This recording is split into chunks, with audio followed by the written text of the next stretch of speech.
अस्सलाम वालेकुम। आज हम एक्सरसाइज 2.7 के क्वेश्चन नंबर 5 को देखेंगे और हमने जैसे कि लास्ट टाइम बात की थी कि अब हमारे पास यानी दो तरीके साइमल्टेनियस इक्वेशंस को सॉल्व करने के। एक तो ये कि यानी कि एक में आपके पास एक लीनियर इक्वेशन होती है और एक क्वाड्रेटिक इक्वेशन दी गई होती है, और एक तरीके में यानी कि आपके पास दोनों जो इक्वेशंस होंगी वो दोनों ही क्वाड्रेटिक इक्वेशंस होंगी। देखिए यहाँ पे दोनों वेरिएबल्स के पास स्क्वायर है, यहाँ पे भी स्क्वायर है, तो हमारे पास जो है दोनों इक्वेशंस क्वाड्रेटिक में, स्क्वायर मतलब पावर स्क्वायर में। ठीक है, सो मैं इसको पहली इक्वेशन का नाम देती हूँ और इसको दूसरी को, और पहले में देखिए y-1 होल स्क्वायर है, तो मैं इसको पहले आप कहने के सिंप्लीफाई करते हैं। आप फर्स्ट इक्वेशन लेंगे एक्स स्क्वायर प्लस, अब y-1 है तो इसका हम स्क्वायर लेते हैं, वाई स्क्वायर प्लस 1 यानी 1 का square minus 2 into Y into 1, ठीक है, इज इक्वल टू 10। तो ये बन जाएगा X square plus Y square plus 1 minus 2y is equal to 10। तो ये आगे और सिंप्लीफाई हो गए X square plus Y square minus 2y is equal to 10, और यहाँ पे 1 जब दूसरी तरफ जाएगा तो 10 माइनस 1 हो जाएगा, जो कि बन जाएगा 9। मेरे पास आ गई थर्ड इक्वेशन। अब देखें यहाँ पर जो है मेरे पास एक्स स्क्वायर और वाई स्क्वायर सेम है, लेकिन यहाँ पे 9 है और यहाँ पे 1, तो इसको कांस्टेंट बड़ी रकम वाली को देखते हुए मैं थर्ड में से सेकंड इक्वेशन को सब्ट्रैक्ट करूँगी। Subtract third from second equation, ठीक है जी। तो इक्वेशन लिखते हैं X square plus Y square minus 2y is equal to 9, और second equation X square plus Y square plus 4x है, तो यहाँ पे अब नहीं आएगा, इसको मैं यहाँ पे लगाती हूँ, ठीक है, क्योंकि जो वेरिएबल और उसकी पावर जो सेम होगी, तो यानी अब जब x होता तो मैं इसको x को और अलग लगाती, माइनस करें तो नीचे वाली सारी टर्म्स के साइन चेंज हो जाएंगे, ठीक है। ये कट गया, ये भी कट गया, यहाँ पे 4x बचा, माइनस का आ जाएगा, ठीक है, और यहाँ पे minus 2y is equal to 9 minus 1 8। अब यहाँ पे जो है एक तो आप देखेंगे 2 कॉमन आ रहा है, ठीक है, या फिर आप पूरी इक्वेशन को 2 से डिवाइड भी कर सकते हैं, या आपके पास एक है तरीका कि -2 कॉमन लेंगे, यहाँ से बचेगा 2x और यहाँ से plus y is equal to 8, और ये -2 जब दूसरी तरफ जाएगा तो बन जाएगा 8/-2, ठीक है, क्योंकि यहाँ मल्टीप्लाई हो रहा है ना, यहाँ पे डिवाइड हो जाएगा, 2 1 ज़ा 2 2 4 ज़ा 8, तो आपके पास 2x plus Y is equal to -4 आ जाएगा।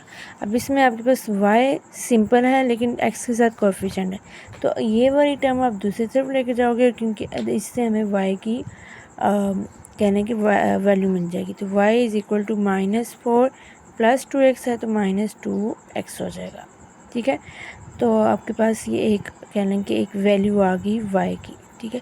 अब ये y की वैल्यू आपने किसी में भी पुट करनी है, इसमें पुट करनी है, इसमें, क्योंकि इसमें थोड़ा सा आगे भी आप कह लो कि आ रहा है, और इसमें भी इजी है, इसमें भी इजी है, जो सा मैं फर्स्ट वाली इक्वेशन में पुट करूँगी, पुट, बल्कि मुझे लगता है कि सेकंड वाली ज़्यादा इजी रहेगी, क्योंकि फ़र्स्ट वाली में ये दो वैल्यूज़ आ जाएंगी, फिर एक -1 भी मौजूद है, क्या कहते हैं आप, जिसमें हम मर्ज़ी कर लें, हमारी अपनी मर्ज़ी होती है।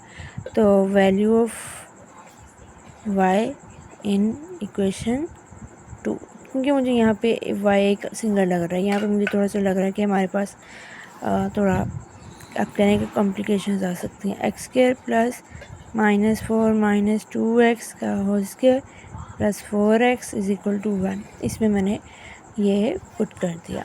एक्स स्क्वायर तो एज इट इज़ आएगा, प्लस -4 का स्क्वायर तो +16 ही आ जाएगा, ठीक है जी। फिर प्लस 2x का स्क्वायर लेंगे तो 4x का स्क्वायर आ जाएगा, माइनस और ये 2 इंटू -4 इंटू 2x आ जाएगा, plus 4x is equal to 1, ठीक है। ये बन गया X square plus 16 plus 4x square minus minus plus 4 2 ज़ा 8 और 8 2 ज़ा 16 x plus 4x is equal to 1, तो ये बन गया X square plus 16 plus 4x square plus 16x plus 4x is equal to 1। यहाँ पे अब देखें 4x square plus x square 5x square, ठीक है, और 16 और ये सिंपल है, 16 के साथ कुछ भी ऐड नहीं हो रहा, और इसको हम लोग अलग कर लेते हैं, और ये 16 प्लस 4x आपके पास 20x हो जाएगा इज इक्वल टू 1। मैंने अब देखें इसको अरेंज कर दिया ना थोड़ा सा।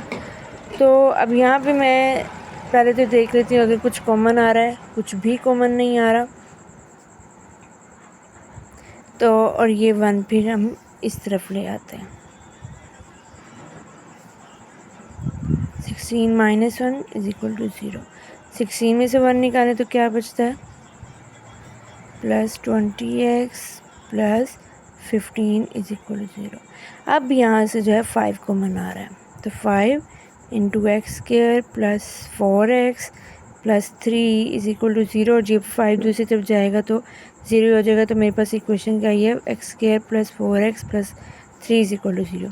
इसको लेते हुए मैं जो है x की वैल्यू लूँगी। अब आपकी मर्ज़ी है, यहाँ पे फिर से वही बात है कि आप फ्रैक्शन फैक्टराइजेशन करें, आप कंप्लीटिंग स्क्वायर करें या क्वाड्रेटिक फॉर्मूला लगाएं। मैं यहाँ पे फैक्टराइजेशन कर रही हूँ, देखिए 3x स्क्वायर है और 3 प्लस 1 करूँगी तो 4 और 3 इंटू 1 3 आ जाएगा। X square plus X plus 3x plus 3 is equal to 0, और यहाँ पे 2 पेयर आ गए, x इंटू एक्स प्लस 1, और यहाँ पे प्लस 3 कॉमन आ गया, x plus 1 is equal to 0। अब यहाँ से आपके पास दो आ जाएंगी वैल्यूज़, x प्लस 3 और x plus 1 is equal to 0। इन दोनों से अब आपके पास x की अलग अलग दो वैल्यूज़ आ जाएंगी। जब 3 दूसरी तरफ गया तो x इज इक्वल टू -3, और जब 1 दूसरी तरफ गया तो x इज इक्वल टू -1। अब ये x की जो दो वैल्यूज़ आई हैं ना, इसको हमने पुट करना होगा इस a में, ठीक है। तो जब मैं 3 को पुट करूँगी इसका एक अलग आप कह लें कि y की वैल्यू आएगी, और जब मैं -1 को पुट करूँगी तो अलग वैल्यू आएगी। y is equal to -4 -2 into -3, तो -4 माइनस माइनस प्लस 3 2 6, तो y is equal to -4 plus 6 plus 2। तो मेरा ऑर्डर पेयर क्या बनेगा, पहले x की वैल्यू -3 और फिर y की वैल्यू 2, एक तो ये बन गया। और जब मैं x -1 पुट करूँगी तो y is equal to -4 -2 into -1, -4 minus minus plus 2 2, तो y की वैल्यू -4 प्लस 2 -2 हो जाएगी। इसका ऑर्डर पेयर -1 -2 बन जाएगा, ठीक है। हमारे पास दो ऑर्डर पेयर आ गए, और इस तरह से हमने इन क्वेश्चंस को सॉल्व करना है।